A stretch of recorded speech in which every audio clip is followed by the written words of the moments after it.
Hi friends, நான் உங்கள் anime freak வந்துட்டேன். நாம இப்போது அதிரடி சோலோ லெவலிங் எபிசோட் 17 பார்க்கலாம். இதுக்கு முன்னாடி உள்ள எபிசோடெலாம் நீங்கள் பார்க்கலன்னா மறக்காமல் போய் பார்த்துட்டு வந்துடுங்க. டிஸ்கிரிப்ஷனில் லிங்க் கொடுத்துருக்கேன். சரி வாங்க நம்ம இந்த எபிசோடுக்குள்ளே போகலாம். அதுக்கு முன்னாடி போன எபிசோட் கிடச்சில நம்ம ஹீரோ அந்த லிப்ராவோட பாஸ் ஜெனிஃபர் கூட தான் சண்டை போட்டுருக்கான்னு பார்த்தா ஜெனிஃபர் கிடையாது, அவள் அந்த கடவுள் ஆஸ்ட்ரியா. அது பார்த்தா அதுக்கு அவர்கிட்ட மற்ற கடவுளோட சக்திலாம் இருக்குது. நம்ம ஹீரோ அவளை அட்டாக் பண்ணலான்னு சொல்லிட்டு பார்க்கும்போது நம்ம ஹீரோ பயங்கரமாக அட்டாக் பண்ணியிருப்பா. அப்போ நம்ம ஹீரோ அந்த கெவின் இருக்கு அந்த ஐஸ் கடலோட சக்தியை கடன் வாங்கி அந்த மிகப்பெரிய ஸ்வாடில் அப்படி இன்ஃபியூஸ் பண்ணியிருப்பாரு. அதோட போன எபிசோட் முடிஞ்சிருக்கும். வாங்க நம்ம இந்த எபிசோடில் என்ன நடக்குதுன்னு பார்க்கலாம். இந்த எபிசோட் ஸ்டார்டிங்கில் நம்ம ஹீரோ சம கோவமா அந்த ஆஸ்திரேலிய கடவுளை பார்த்து, நீ பண்ண வேலையால் யார் யாருக்கு எவ்வளோ பாதிப்பு தெரியுமா முட்டாளே, என் ஃப்ரெண்டு அவன் ஃபேமிலி அவன் குழந்தைங்க பத்தாதுக்கு நான் கூட டவரில் மாட்டிக்கிட்டேன் என்னை முதுகுல ஊற்றியே அங்கே 20 வருஷமாக நான் மாட்டிக்கிட்டேன். அதெல்லாம் எவ்வளோ கஷ்டம் தெரியுமா, இதுக்கு எல்லாத்துக்குமே எனக்குள்ளே இருக்க ஆக்ரோஷம் வெளியே வந்து உனக்கு கண்டிப்பாக தண்டனை கொடுக்கும் அப்படின்னு சொல்லும்போது அதை கேட்டு அவள் சிரிச்சுக்கிட்டு, நீ பண்ணுறதெல்லாம் சில்லியாக இருக்குது, நீ என்னை ஒன்றுமே பண்ண முடியாது, நான் ஒரு கடவுளோட சக்தி இருக்கிறவடா, என்னை வந்து நீ அடிப்பியா, அது மட்டும் இல்லாமல் நான் உன்னை விட ரொம்ப ஸ்ட்ராங்கான ஆள், முடிஞ்சா அதை தடுத்துப்பாரு, சண்டை ஆரம்பிக்கலாமா அப்படின்னு சொல்லிட்டு அவள் அந்த ட்வின்கில்டு பவரான டெலிபோர்டேஷன் மூலமாக ஒரு மிகப்பெரிய போர்ட்டல் உருவாக்கி மிகப்பெரிய ஃபயர் பால் பிளானட்டே கொண்டு வந்துருவா. அது ஸ்ட்ரைட்டாக நம்ம ஹீரோ பார்த்து வந்துட்டே இருக்கும். பார்க்கறதுக்கே பிரம்மாண்டமாக இருக்கும். அதை பார்த்து நம்ம ஹீரோ சிரிச்சுக்கிட்டே, இது என்னால் ஒன்றும் பண்ண முடியாது நீ நினச்சிட்டு இருக்கியா, இப்போ நான் என்ன பண்ணுற பாரு அப்படின்னு சொல்லிட்டு நம்ம ஹீரோ சிரிச்சுக்கிட்டே சொல்லுவார். அது ஸ்ட்ரைட்டாக நம்ம ஹீரோ பார்த்து கீழே வந்துக்கிட்டே இருக்கும். ஆனால் அவள் அதை பார்த்து என்ன நடக்குது இங்கே அப்படின்னு சொல்லிட்டு முறைச்சி பார்த்துட்டு இருப்பா. இங்கே பார்த்தா அங்கே ஏதோ பயங்கரமான பிரகாசமான ஒரு வெளிச்சம் வரும். அந்த பிரகாசமான வெளிச்சம் அப்படியே ஒரு சங்கு சக்கர மாதிரி நெருப்பு அப்படி சுற்றி வந்துட்டு இருக்கும். அப்போ தான் தெரியுது அந்த மிகப்பெரிய ஃபயர் பால் பிளானட்டை அப்படி சல்லி ஒட்டச்சு தள்ளிட்டு வந்துட்டு இருப்பான் நம்ம ஹீரோ. அதை பார்த்துட்டு அவள் என்ன நடக்குதுங்க, இதுக்கு வாய்ப்பே இல்லையே, இந்த ஃபயர் பால் பிளானட்டை எப்படி அட்டாக் பண்ணா, அதுக்கு சாத்தியம் இல்லைன்னு சொல்லிட்டு அவள் பார்த்துட்டு இருக்கும்போது நம்ம ஹீரோ கண்ணில் பார்த்தா அந்த ஃபயர் இருக்கும். இது நம்ம ஹீரோட ஃப்ரெண்டோட பவர் ஆச்சே. ஓ, நம்ம ஹீரோ அவனோட ஃப்ரெண்டு பவரையும் கடன் வாங்கிட்டாங்க. இப்போ அந்த கெவின் பவரும் நம்ம ஹீரோ இருக்கு, நம்ம ஹீரோட ஃப்ரெண்டு வாட்டர்ஸ் அவனோட பவர் இருக்கு, ஃபயரு ஃப்ரீஸ் இது 2 பவருமே நம்ம ஹீரோ கிட்ட இருக்கு.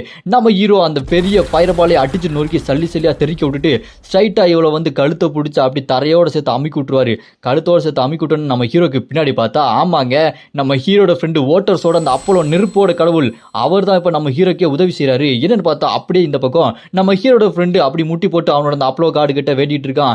எனக்காக நீங்கள் லியோவுக்கு ஹெல்ப் பண்ணுங்க கடவுளே அப்படின்னு சொல்லிட்டு அவன் வேண்டிட்டு இருக்கான். அந்த பக்கம் கெவின் பார்த்தா அவனோட கடவுள்கிட்ட நீங்களும் எனக்காக லியோவுக்கு ஹெல்ப் பண்ணுங்க அப்படின்னு சொல்லிட்டு அவன் வேண்டிட்டு இருக்கான். இந்த பக்கம் கில்டு மெம்பர் வேண்டிட்டு இருக்காங்க, அந்த பக்கம் அந்த விர்கோ கில்டு மெம்பர் எல்லாருமே வேண்டிட்டு இருக்காங்க. கடவுள்கிட்ட அவங்க முட்டி போட்டு வேண்டிட்டு இருக்காங்க.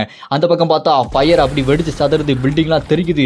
இந்த பக்கம் நம்ம ஹீரோ அந்த அப்போலோ நெருப்பு கடவுளை யூஸ் பண்ணி அங்க இருக்க அவ கழுத்தை பிடிச்சி தரையோட அமிக்கிட்டு சிரிச்சுக்கிட்டு, ஏய் என்ன நீ நினைச்சிட்டு இருந்த, உங்ககிட்ட இருக்க பவர் வச்சு நான் அழிச்சலாம் நினைச்சிட்டு இருந்தியா அப்படின்னு சொல்லிட்டு பார்த்துட்டு இருக்கும்போது இந்த பக்கம் மக்களும் சேர்ந்து வேண்டிட்டு இருக்காங்க, லியோக்கு ஹெல்ப் பண்ணுங்க, லியோ தான் எங்களை காப்பாற்ற முடியும் அப்படின்னு சொல்லிட்டு வேண்டிட்டு இருக்கும்போது அந்த மந்திர தராசை சுத்தி எக்ஸ்ட்ரா 6 ராசி பவர் இருக்கும். இவகிட்ட இன்னும் எக்ஸ்ட்ரா 6 ராசி பவர் இருக்குது.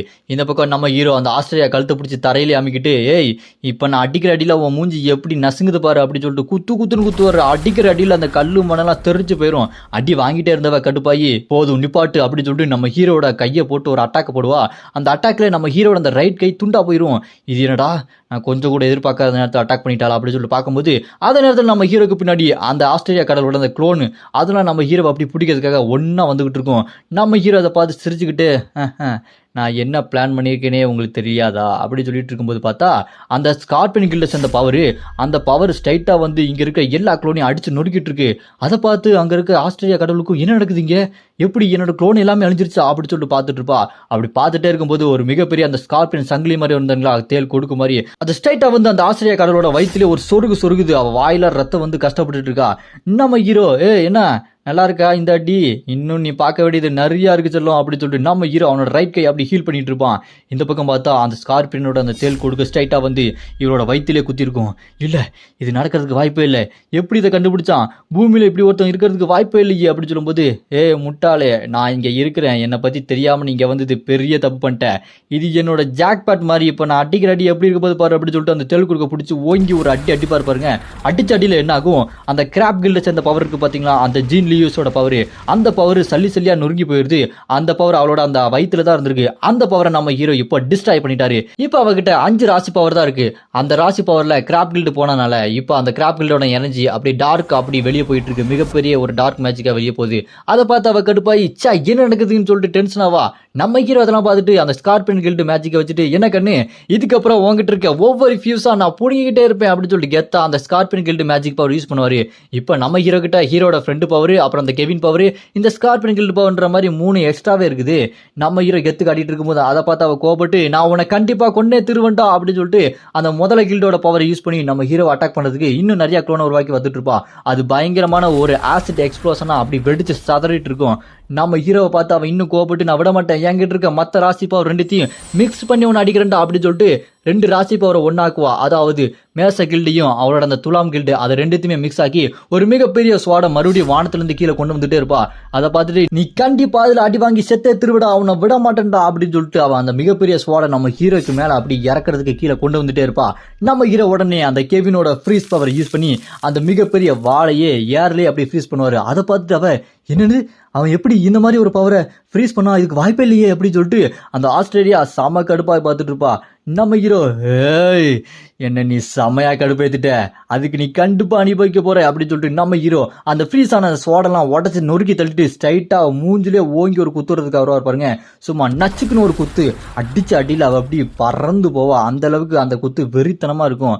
நம்ம ஹீரோ இதுக்கப்புறம் நான் அடிக்கிற அடி மரண அடியா இருக்கும், உன்னால திரும்ப எந்திக்கவே முடியாது அப்படின்னு நம்ம ஹீரோ பறந்து போய் ஹேய் நான் யாருன்னு தெரியாம நீ என்கிட்டே மோதிட்ட, ஆனா நீ இதுக்கு முன்னாடி ரொம்ப ஓவரா பேசினல, அதுக்காக அவன் வாயிலே மிதிக்கிறேன்டி அப்படின்னு சொல்லிட்டு சும்மா வாயிலே மிதிக்கிறதுக்காக நம்ம ஹீரோ அப்படி மிதிக்க போனோன்னே அவ டக்குன்னு அந்த ட்வின்களோட பவரான டெலிபோர்டேஷன் பவர் யூஸ் பண்ணி நம்ம ஹீரோக்கு மேல வந்துருவா.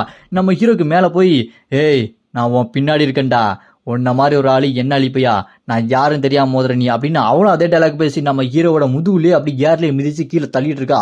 நம்ம ஹீரோ அப்படி கீழே கொண்டு போயிட்டு அவ்வளவுதான் திஸ் இஸ் த எண்ட், உன் கதை முடிய போகுது அப்படின்னு அந்த ஆஸ்திரியா அந்த புல் கில்டு பவரும் முதல் கில்டு பவர் இது ரெண்டுத்தையுமே மிக்ஸ் பண்ணி ஒரே பவரா கொண்டு வந்து நம்ம ஹீரோவை அட்டாக் பண்றதுக்கு அப்படி கிட்ட வந்துகிட்டே இருப்பா.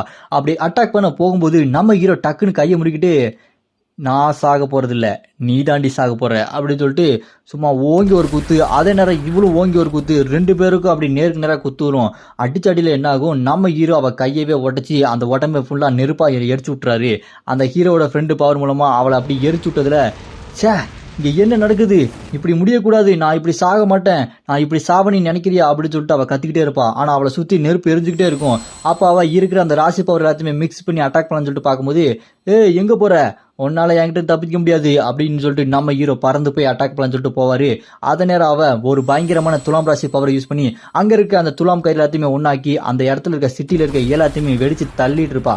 அங்க இருக்க எல்லாமே வெடிச்சு தள்ளிட்டு இருக்கும்போது நம்ம ஹீரோ டிராகன் மேல அப்படி பறந்து போயிட்டே இருப்பாரு. அவகிட்ட அப்படி போய்கிட்டே இருக்கும்போது அதெல்லாம் கீழே எல்லாருமே ரெக்கார்ட் பண்ணிட்டு இருப்பாங்க லைவ் டெலிகாஸ்ட்ல. அந்த ரிப்போர்ட்டர்லாம் இங்க என்ன நடக்குதுன்னு பாருங்க, அங்க லியோ தான் போயிட்டு இருக்காரு, லியோ மட்டும்தான் அந்த உலகத்தை காப்பாற்ற முடியும், அவ அந்த துலாம் ராசிக்காரி ஏதோ ஒன்று பயங்கரமா பண்ண போறா, அந்த உலகத்தை வெடிக்க வைக்க போறா போல அப்படின்னு சொல்லும்போது அதை பார்த்துட்டு மக்கள் டிவிலலாம் ஐயோ ஐயோ லியோ தான் நம்மளை காப்பாற்றணும், கடவுளே எப்படியாச்சும் காப்பாத்துங்க அப்படின்னு சொல்லிட்டு மக்கள் வேண்டிட்டு இருப்பாங்க. அப்புறம் ரெலிக்யூனு பின்னாடி அந்த முயல்குட்டி பொம்மை இன்னும் அவுத்துள்ள போல அவன் கத்திக்கிட்டே இருப்பான் என்ன அவுத்து விடுங்கடான்னு.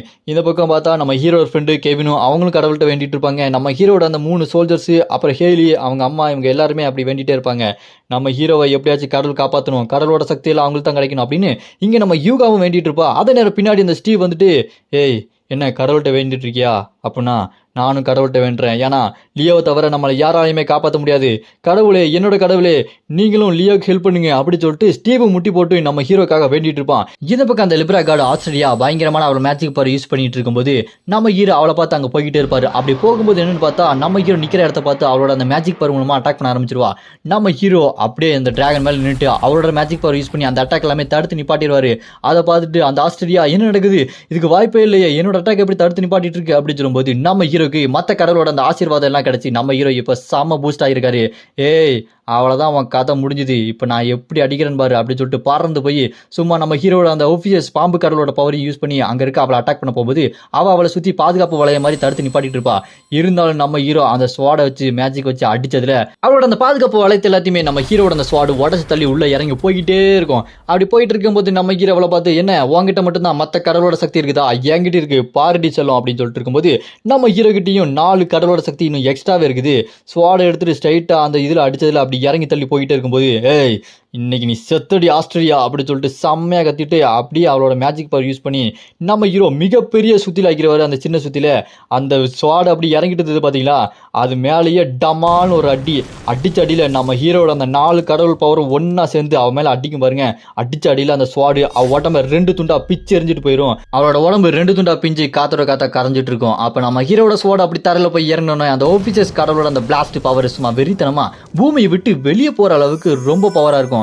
அப்புறம் அந்த ஸ்வாட் அங்க கீழே நிக்கும். நம்ம ஹீரோ அந்த ஸ்வாட் அப்படியே பிடிச்சிக்கிட்டு கெத்தா நின்றுட்டு இருப்பாரு. அப்படி நம்ம ஹீரோ கெத்தா அவளை பார்த்துட்டு, "ஏய் ஓவரா பேசினேன்" அப்படின்னு சொல்லிட்டு பார்க்கும்போது அவ்வளோதாங்க, அவ செத்து போயிட்டா. இதுக்கப்புறம் அவளால் ஒண்ணுமே பேச முடியாது. நம்ம ஹீரோ உடம்ப பார்த்துட்டு, ச்சே இவகிட்ட நிறைய கேள்வி கேட்கணும்னு நினைச்சா இவ்வளோ சீக்கிரம் செத்து போயிட்டாளே. இப்போ நான் இவட்ட என்னன்னு கேள்வி கேட்டு என்னன்னு தெரிஞ்சுக்கிறது எனக்கு செம்ம கடுப்பாகுது. நான் கேட்குற கேள்விக்கெல்லாம் எதுக்குமே பதிலே கிடைக்க மாட்டேங்குது அப்படின்னு சொல்லிட்டு நம்ம ஹீரோ யோசிச்சுக்கிட்டே இருக்கும்போது டக்குன்னு பார்த்தா பின்னாடி இருந்து ஒரு சத்தம் வருது. ஓ, ரொம்ப ஆச்சரியமா இருக்கே. எப்படி நீ லிப்ராவோட கடவுள ஆஸ்திரியாவே கொன்னுட்ட? ஆச்சரியமா இருக்கு அப்படின்னு சொல்லும்போது அந்த இடத்த சுத்தி பயங்கரமான ஒரு டார்க் ஆகுது. அந்த இடமே இருட்டாகுது. அப்போ கால் அடி சத்தம். அந்த கால் பார்த்தா ஏதோ நைட் ட்ரெஸ் போட்ட மாதிரி ஒருத்தன் வரான்.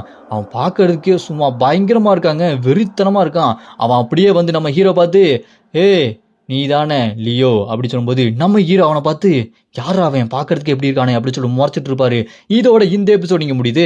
அடுத்த எபிசோட்ல என்ன நடக்க போகுது, இவன் யாரு, நம்ம ஹீரோ என்ன பண்ண போறான் அப்படின்றத நம்ம அடுத்த எபிசோட்ல பார்க்கலாம். நான் அடுத்த எபிசோட ஆல்ரெடி அப்லோட் பண்ணிட்டேன்.